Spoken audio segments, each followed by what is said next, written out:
hai ni baraka kubwa Bwana, mwaka mzima na miaka iliyopita. Tunajua ni neema ya Mungu, tunajua ni nguvu zako. Kuna mashimo yalichimbwa, hatukuanguka ndani, lakini ulituokoa Bwana. Kuna mitego Bwana tulikuwa tumetegewa, hatungepita pale, lakini Mungu wetu wewe umeweza kutusaidia na ukatuokoa Bwana.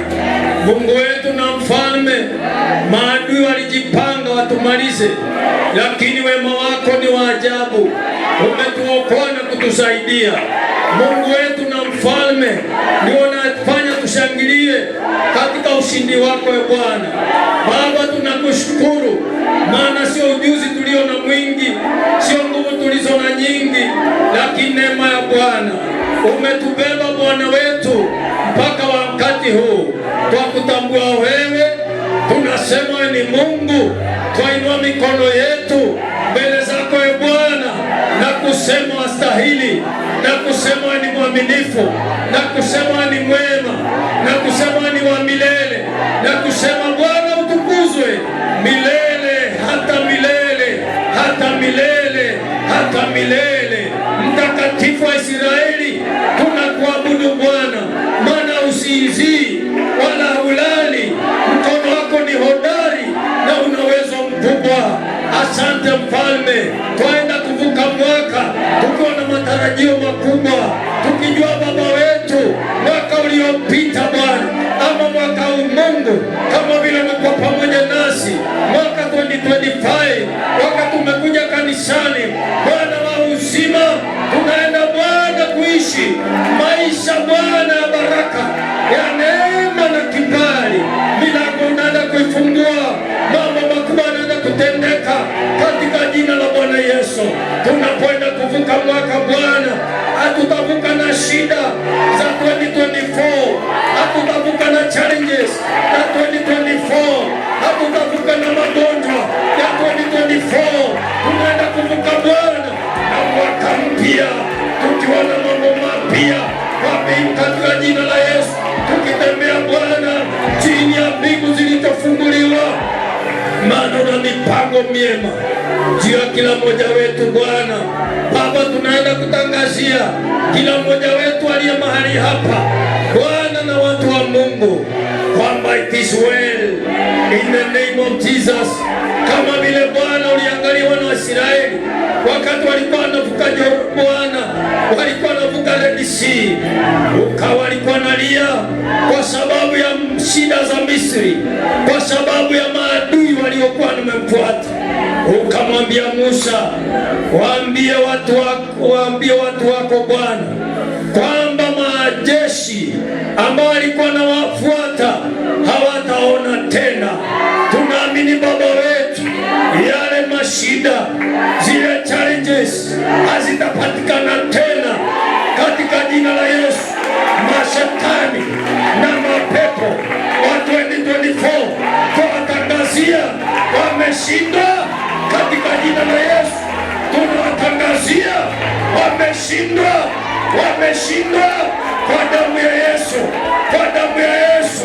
Tunamtangazia shetani ameshindwa katika jina la Yesu, in the name of the Lord.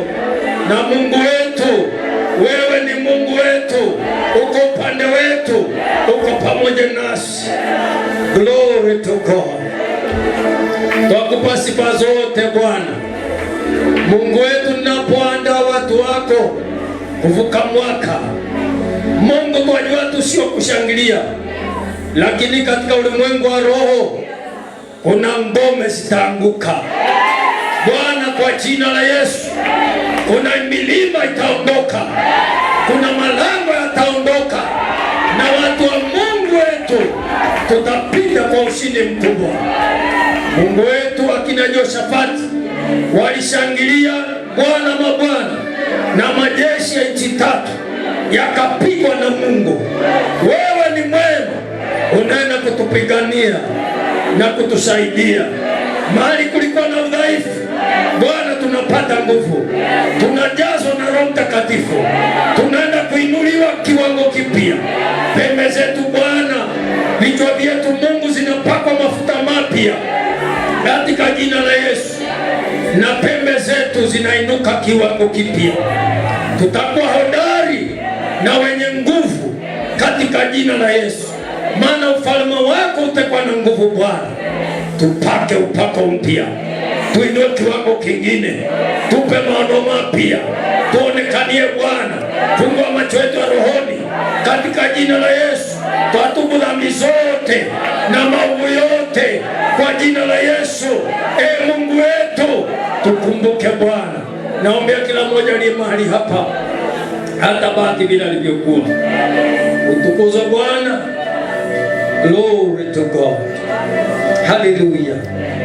Thank you, Father. Thank you, Father. Thank you, Father. There is an anointing to transform our lives. We'll never be the same again. In the name of Jesus. Because of our King, our Lord, and our Savior. Thank you, Father. Thank you, Lord. Ninashukuru kwa wale wote wamefika. Wabariki Mungu katika jina la Yesu. Tumeomba na kuamini. Tuseme amen. Haleluya. Tunaanza kuketi kwa jina la Yesu. Ninaenda kwa nashukuru sana kwa kila mmoja wenu ambaye ameweza kufika. Ni baraka kubwa sana kuvuka mwaka tukiwa na matarajio na tukiwa kanisani. Hii inaonyesha imani yetu kwa Mungu wetu. Kwa maana tunajua kuvuka mwaka tu sio kushangilia tu, ni zaidi ya kushangilia. Kuna mambo hufanyika wakati tunapovuka mwaka.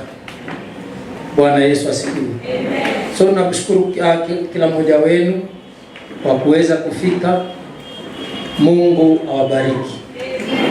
Dakika tumebakisha 23 na hizo ndizo nitatumia kwenda kuandaa kwa sababu ya kuvuka mwaka. Lakini ningetaka kuwapatia ratiba yetu ama mpangilio ambao tuko nayo. Hatuna muda mwingi. Tulisema tutafanya, tumekuja tu leo kuvuka mwaka. So hatufiki asubuhi. Tunavuka mwaka na ninataka niwaachilie mapema.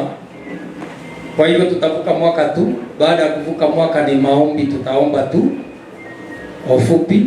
Niwabariki kwa jina la Yesu. Niwatangazie baraka.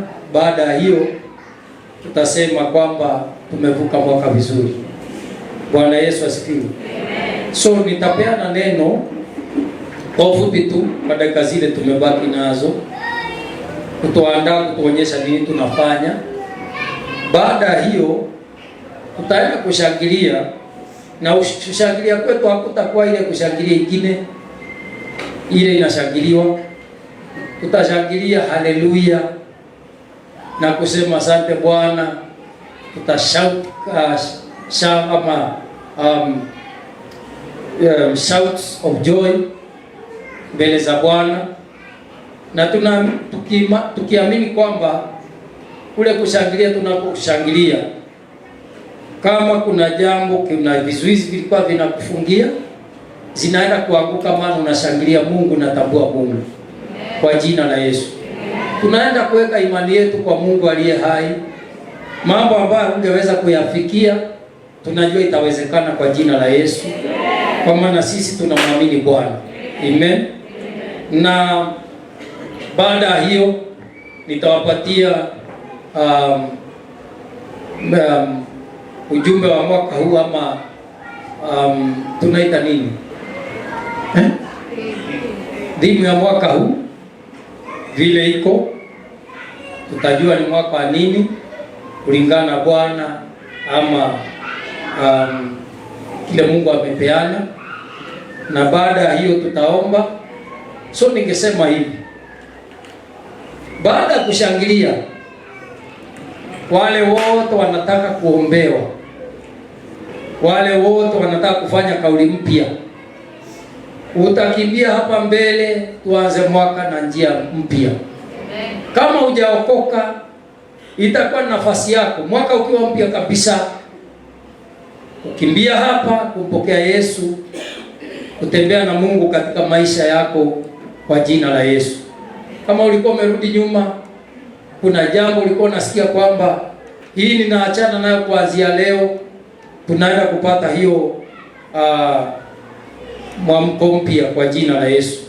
Kwa hiyo kwa sababu ya wakati nimebakisha dakika 20, nataka niende kusoma neno.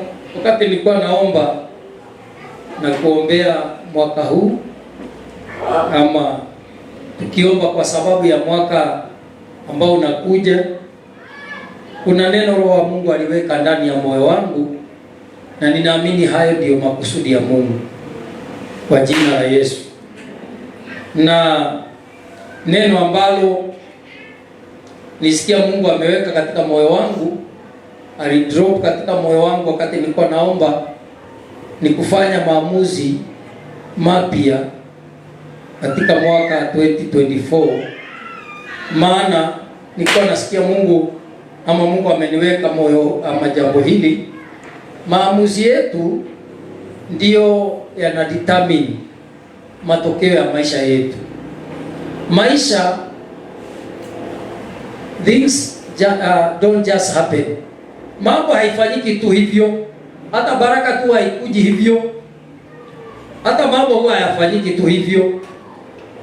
Maisha ni kama biashara, ama nitumie nini, ni kama kuinvest. Invest na mimi mnasema kuwekeza. Lazima uwekeze ndio upate. Maisha sio tu kitu inafanyika. Things don't just happen. Maisha ni kuinvest. Maamuzi ambayo tunafanya kila siku yanaonyesha vile kesho yetu ama maisha yetu yatakavyokuwa kesho. Kwa hivyo kuna kitu ambacho Bwana amenifunza.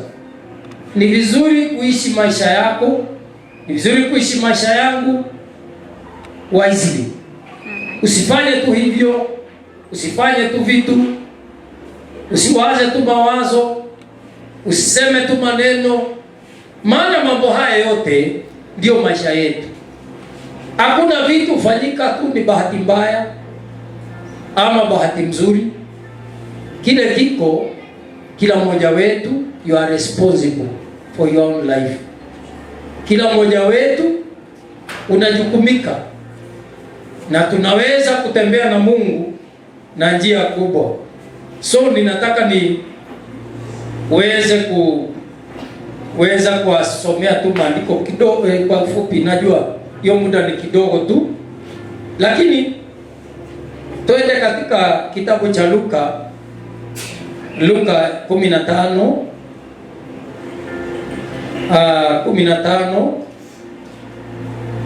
na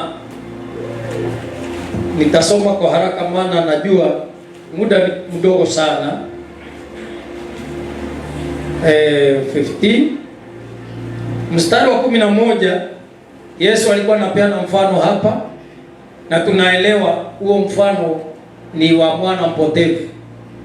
Kulikuwa na wana wawili wa baba mmoja. Mmoja alikuwa anaitwa prodigal son, ama alikuja kuitwa prodigal son maana ni mwana mpotevu. Alifanya uamuzi mbaya katika maisha, maana aliona kana kwamba baba yake amemfinyilia. So Biblia inatuambia kwamba akaambia baba yake, wewe nipatie urithi wangu niende kule naenda.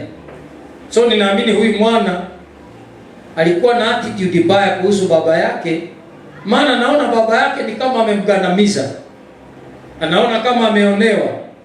Alikuwa anaona kama baba yake ni kama hamtaki mazuri. So akamwambia nigawie urithi wangu, na Biblia nasema akaenda mbali sana na baba yake, mbali sana na nyumbani. Akatumia vitu vyake kwa njia isiyo hekima, kwa njia mbaya, na hakujua sitaisha. maana alikuwa maamuzi yake sio mazuri.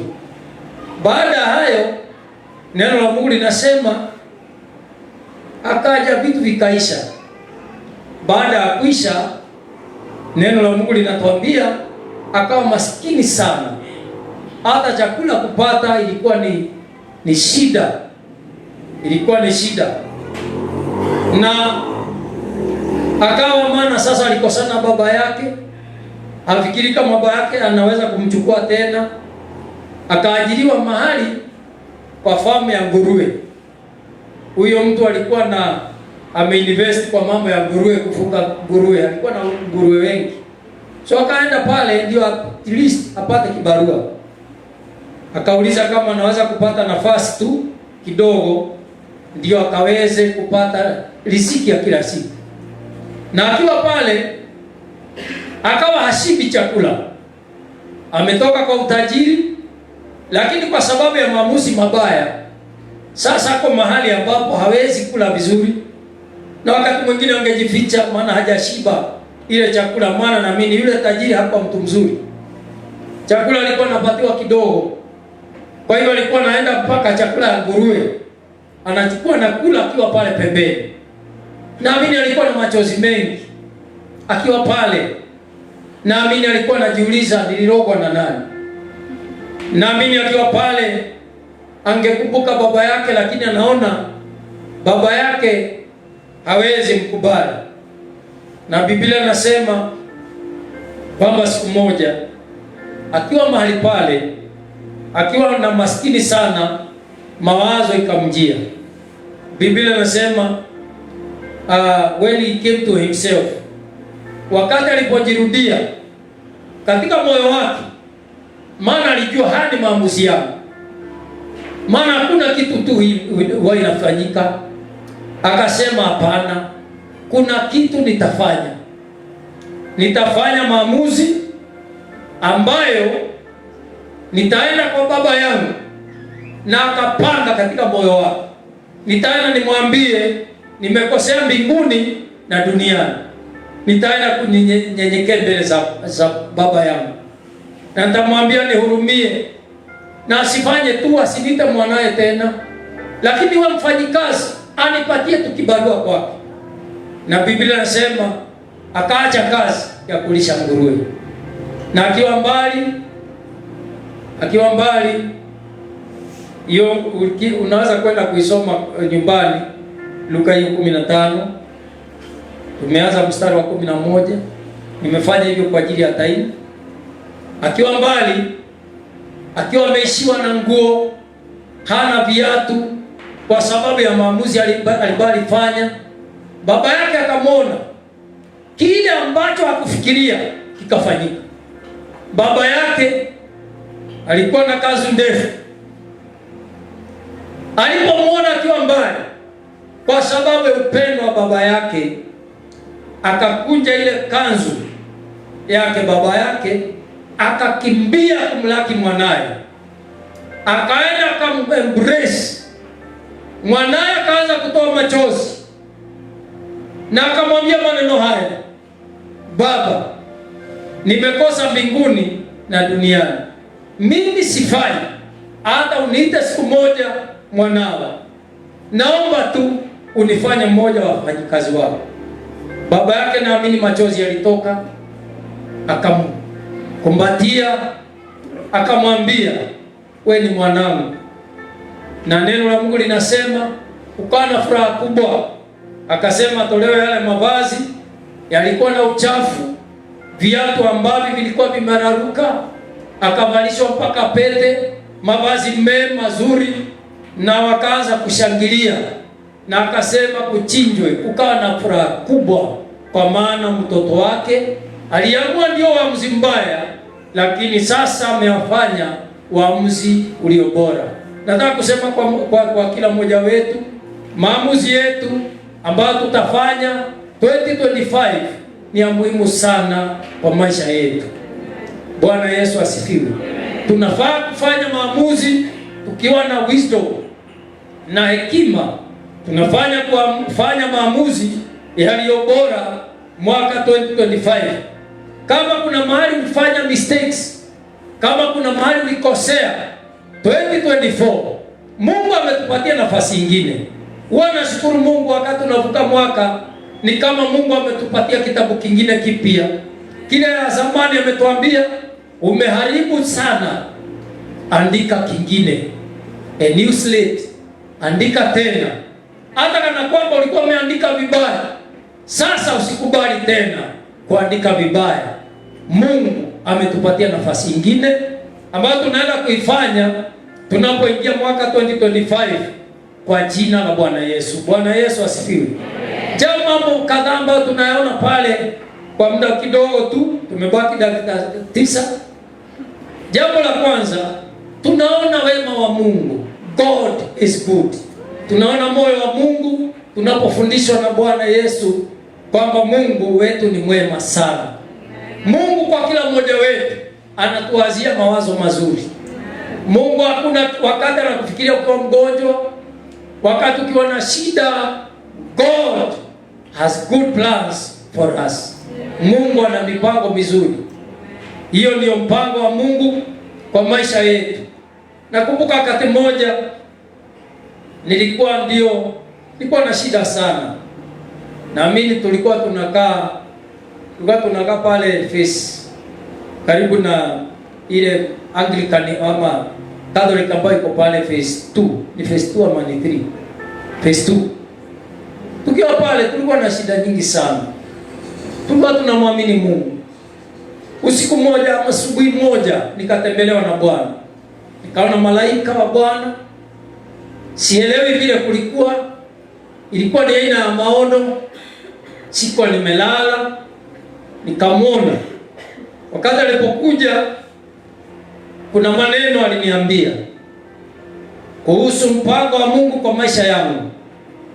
Sasa hiyo niko na shida sana. Sasa hiyo nilikuwa chini sana. Kumbe Mungu ananiwazia mawazo mema. Maneno aliyosema kwangu hata leo sijawahi kuyasahau. Na kila jambo alisema nakumbuka, mwisho alikuwa anaweka sana. Kwa hivyo alinipatia mambo makubwa sana. Kama ni baraka, akaniambia Mungu atanibariki sana. Yaani alisema mambo mengi ya ajabu. Alafu akaniambia usome Genesis 32. Nakumbuka nikiwa katika hali hiyo, nilikuwa nafikiria mke wangu bado anasikia. Nikamwambia andika mahali, maana singetaka nisahau.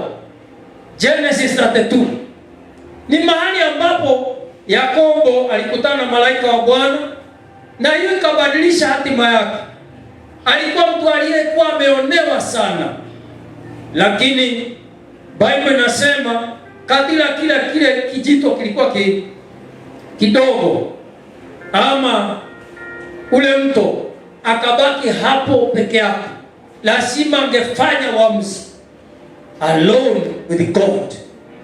Akapiga magoti. Biblia inasema alilia sana mbele ya Mungu.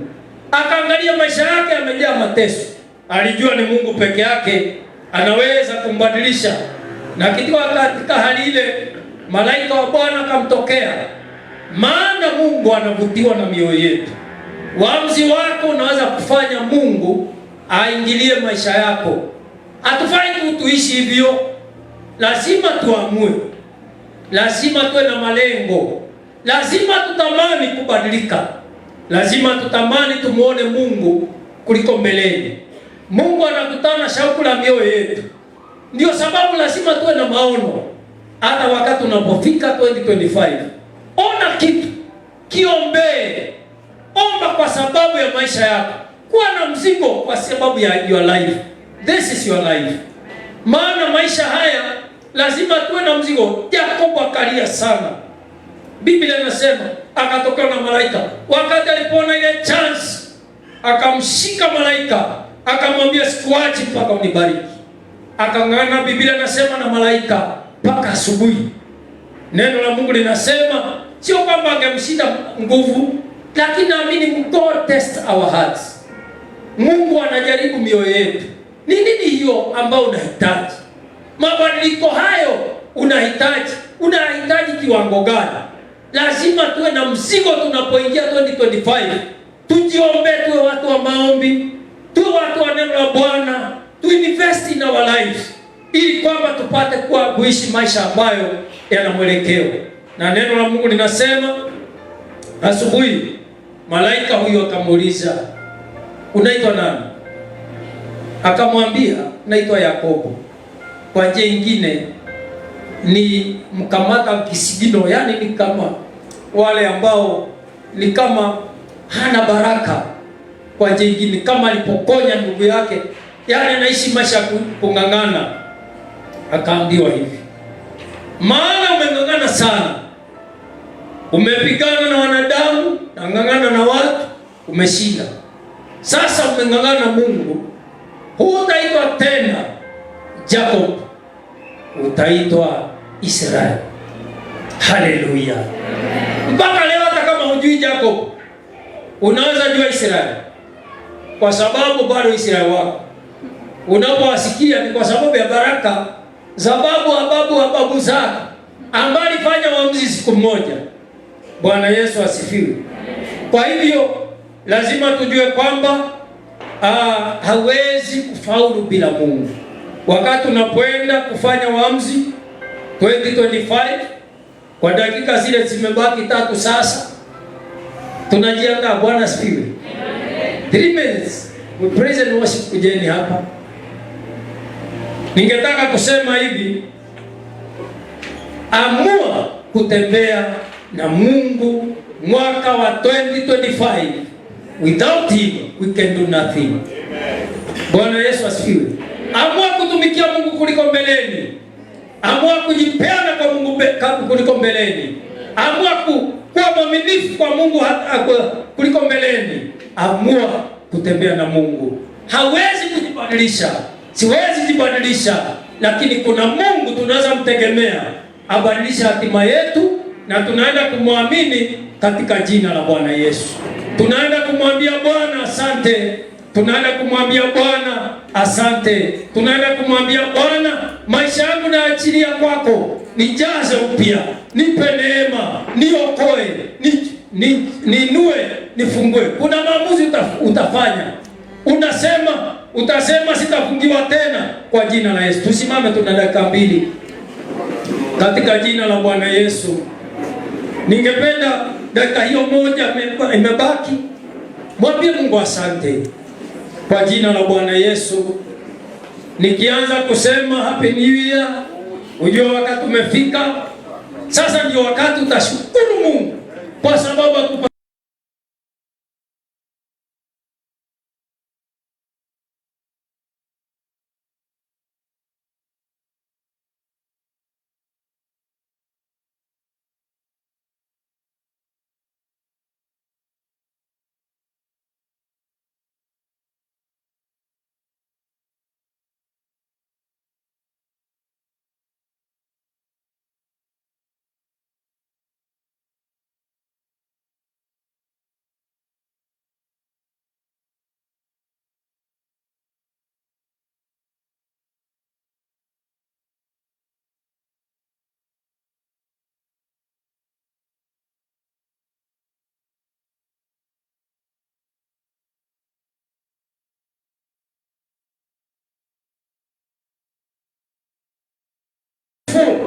yeye ni mwema, fadhili zake ni za hata milele. Asante Bwana kwa mwaka 2024. Tunajiandaa kuingia 2025, na wakati tunaenda kushangilia Bwana, mambo makubwa yanatendeka katika jina la Yesu.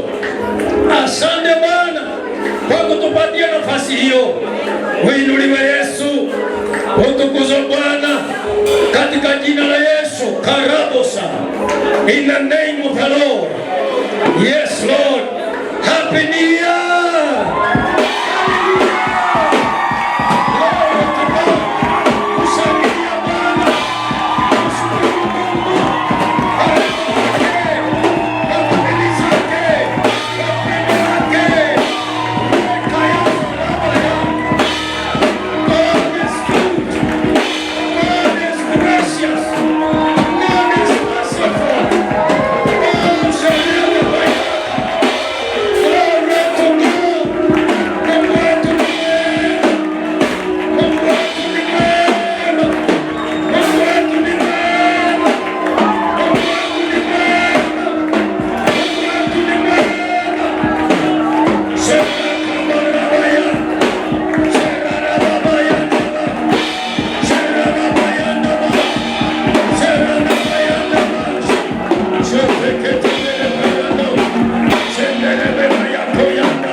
damu ya Yesu, vifungo vikatike kwa jina la Yesu.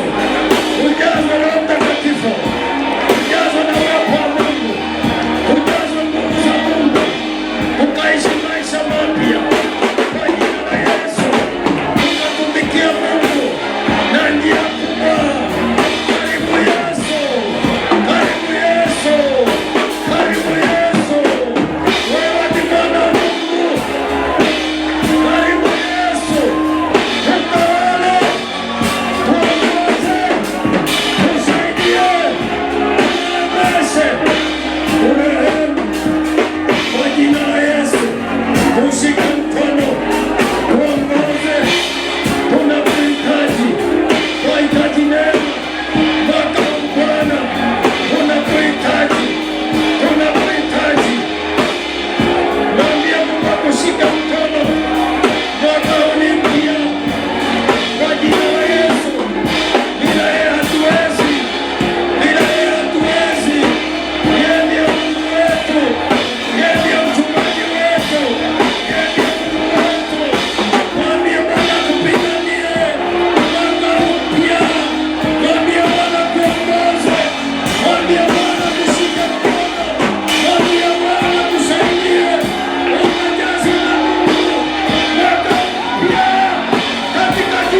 Jesus. In the mighty name of Jesus. In the glorious name of the Lord. In the name of Jesus. We give glory and honor to the Lord of Lords, to the King of Kings, to the Almighty God, who was, who is, and will live forevermore. Jesus Christ, you are the Lord. Sante Bwana Yesu, huu ni mwanzo mpya. Nakushukuru Bwana, ninakuabudu Bwana. Thank you Father. Tuinue mikono yetu mbele za Bwana, ujiachilie kwake. Mwambie Mungu kwa maneno yako, chukua usukani. Mwambie niongoze, ongoza jamii yangu, ongeza maisha yangu. Siwezi bila wewe, ninakuhitaji. Mwalike katika maisha yako.